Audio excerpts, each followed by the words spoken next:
Samantala, pruning operation sa mga puno sa mga gilid ng kalsada isinasagawa bilang paghahanda sa tag-ulan. Silipin sa report.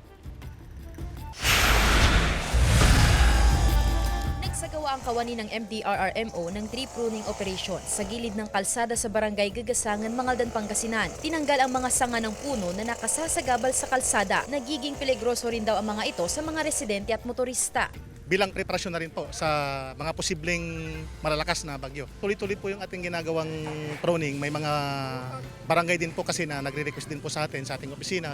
Target natin dito sa dito lang sa highway po. Tapos doon sa Sunuan, doon sa Acacia po. Tulong-tulong sa paglilinis at pagliligpit ng mga naputol na sanga ang mga otoridad at residente para mapabilis ang operasyon. Ayon po sa kwento ng mga residente dito sa Gagasangan, dahil kung makikita po natin yung mga mangga dito, talagang malalaki na rin po.